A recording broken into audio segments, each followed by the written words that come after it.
¿Venezuela aprendió la lección o está repitiendo la historia? Ese es el tema de hoy en A Otro Nivel. Una frase que puede resultar incómoda, pero vale la pena ponerla sobre la mesa.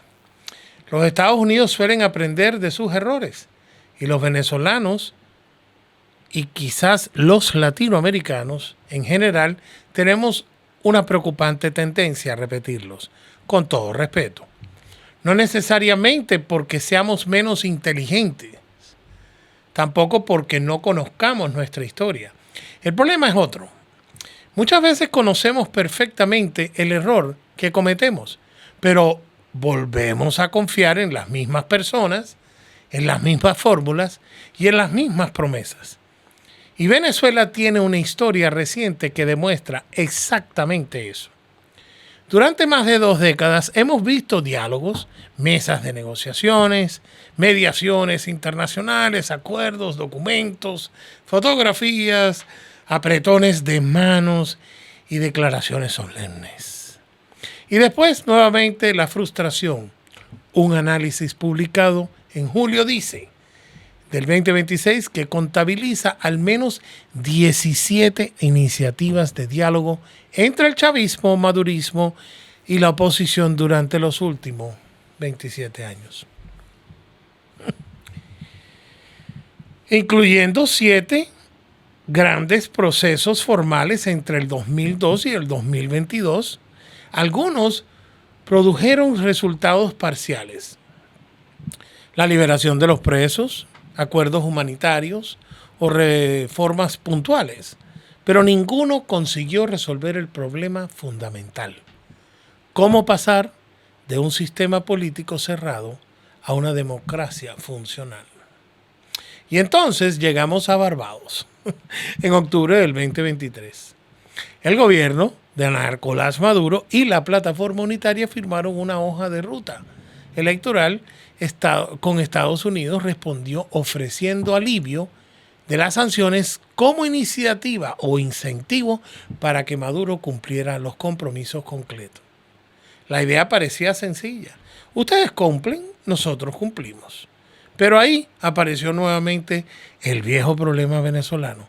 Washington incluyó posteriormente que Maduro y sus representantes no estaban cumpliendo con los compromisos admitidos. Todo esto llega en un momento, no les estoy refrescando la memoria. El Departamento de Estado estadounidense dijo expresamente que las acciones de ni el gobierno incluían detenciones de opositores y la inhabilitación de candidatos eran incompatibles con el acuerdo de Barbados. Y esto fundamentalmente para entender lo que estaba pasando hoy o lo que está pasando hoy, porque Estados Unidos también aprendió. Aprendió que no basta con firmar un documento. Aprendió que no basta sentarse a dialogar con 2 delegaciones en una habitación. Aprendió que ofrecer incentivos sin mecanismos eficaces de verificación puede convertirse simplemente en regalarle el tiempo al régimen. Y quizás esa sea una de las diferencias más importantes entre las negociaciones anteriores y las actuales. Esta vez el árbitro está dentro de la cancha. Hoy la situación venezolana es radicalmente diferente.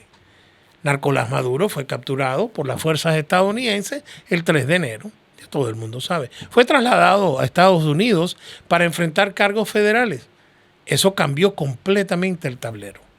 Sabemos que Betty o Delcy Rodríguez quedó al frente del gobierno interino y meses después Washington está participando directamente en un nuevo proceso de negociación entre el gobierno y sectores de la oposición.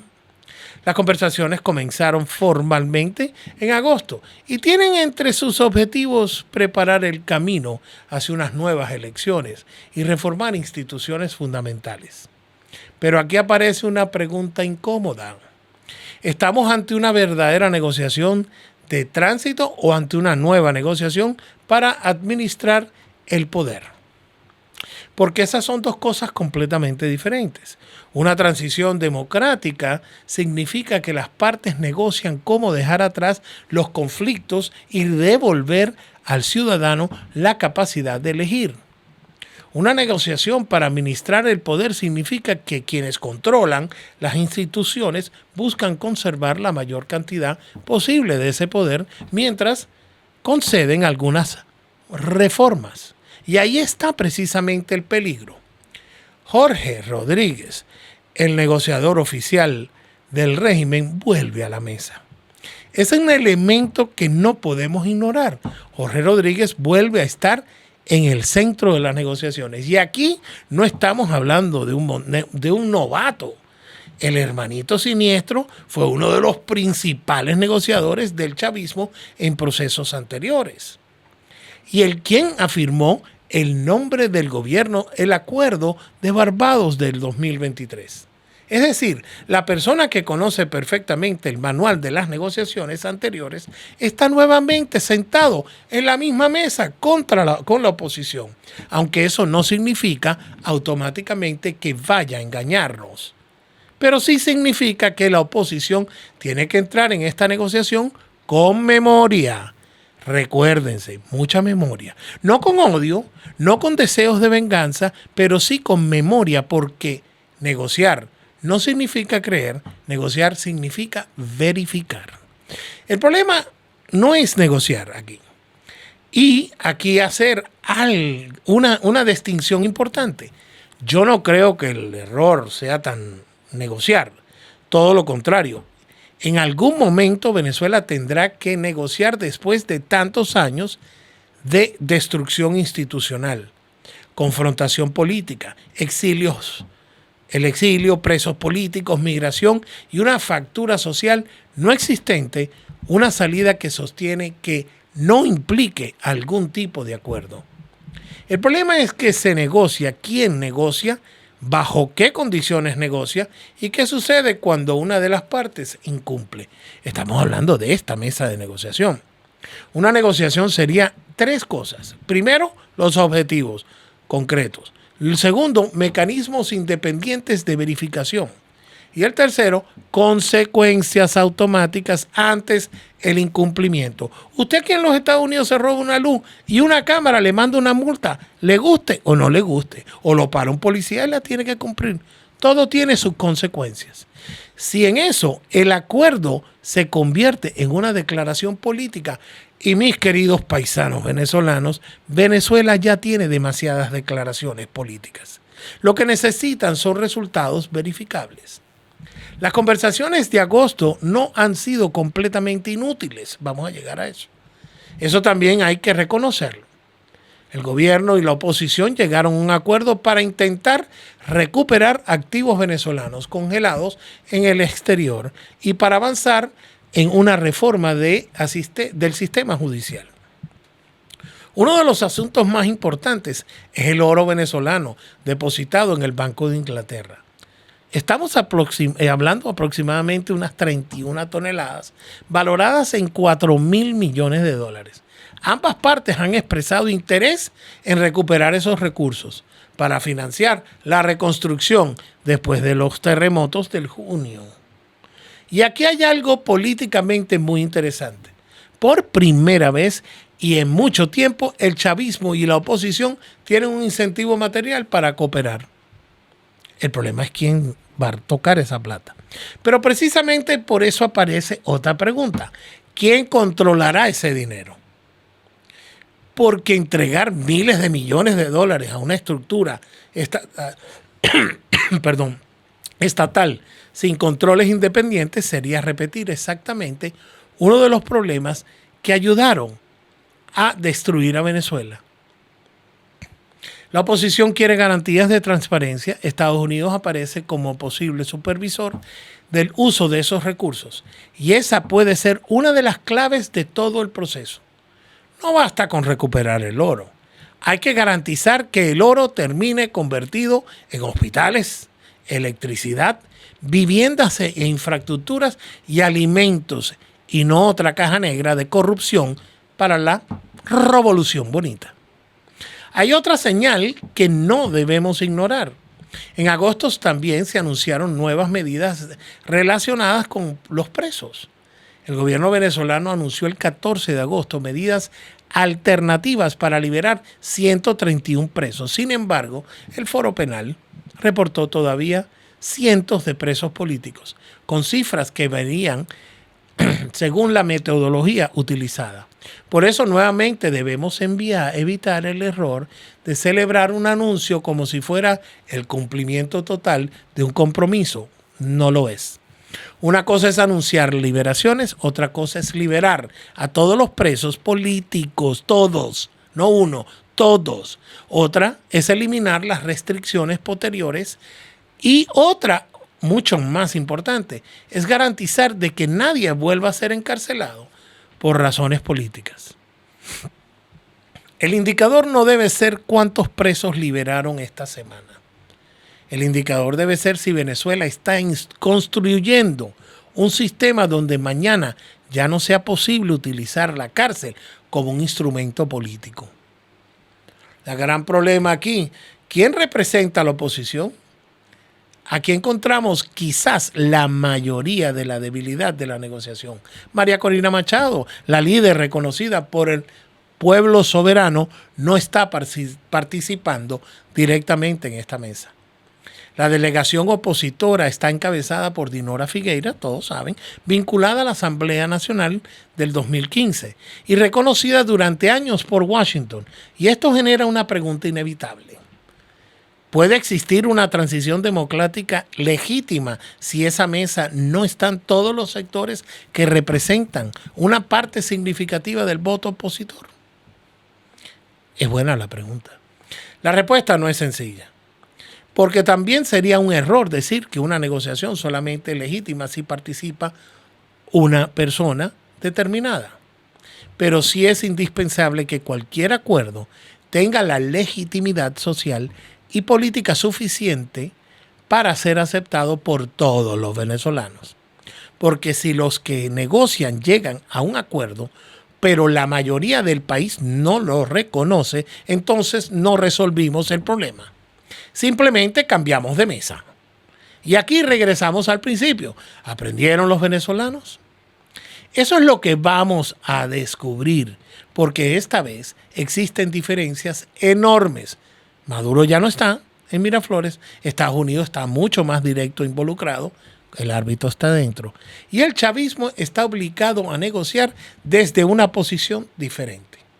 La oposición tiene una oportunidad que antes no tenía, oído al tambor. Hay activos internacionales que podrían convertirse en un instrumento de reconstrucción.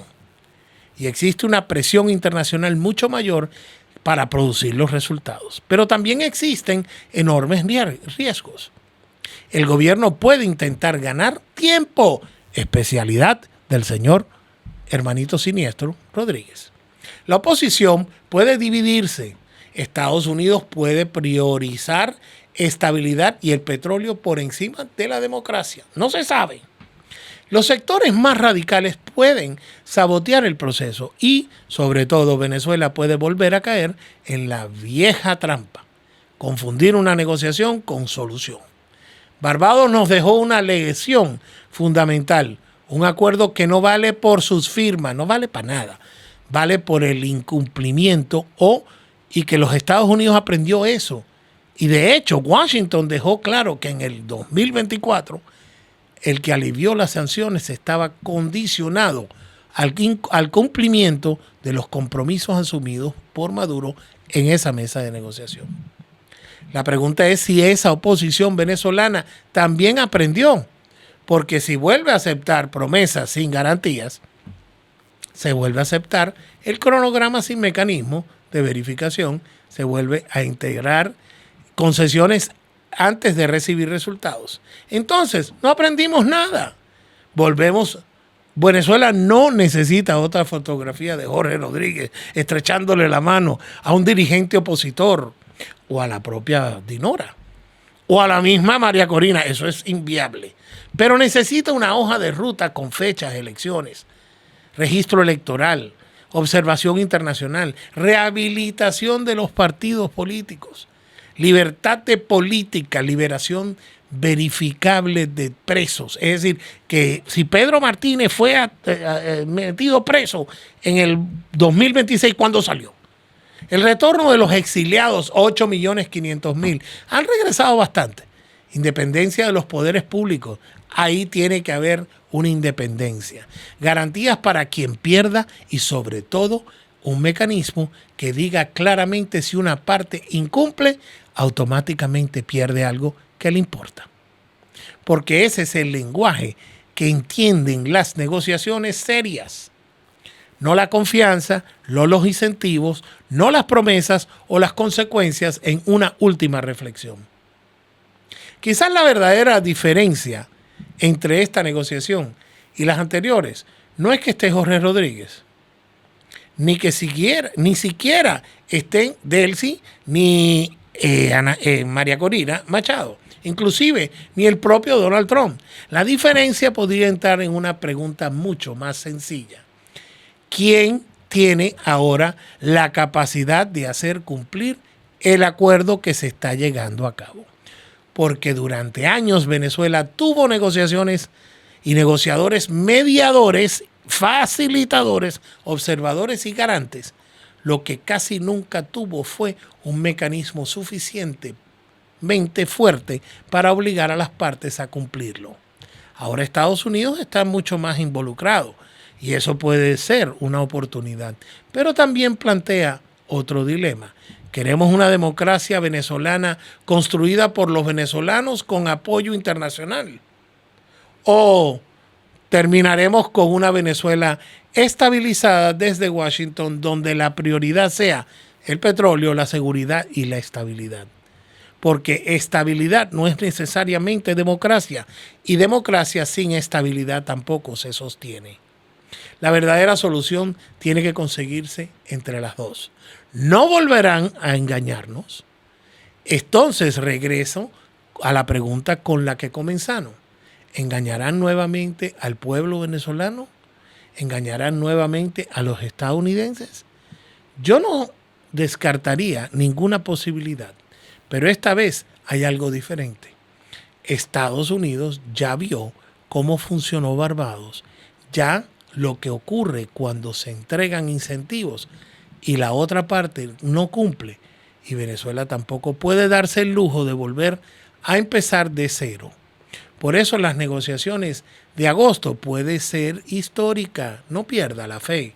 No necesariamente porque vayan a producir una transición democrática inmediata. Puede ser una histórica porque por primera vez existe la posibilidad de comprobar si las partes realmente aprendieron y al final una negociación se mide en una sola manera.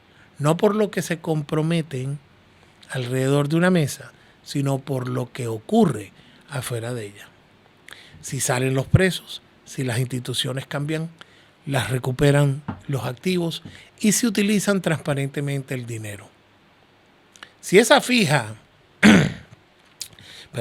fija una fecha electoral, si los venezolanos pueden votar libremente, si el resultado de esa elección es respetado, entonces podremos decir que Venezuela aprendió. Si no, si dentro de 6 meses estamos nuevamente hablando de un incumplimiento, de promesas rotas, de nuevas mesas y de nuevos mediadores, entonces tendremos que reconocer algo doloroso. No era la nueva negociación nueva, era simplemente otra vuelta al mismo círculo, el círculo vicioso. Pero como siempre digo, llegue usted a sus propias conclusiones.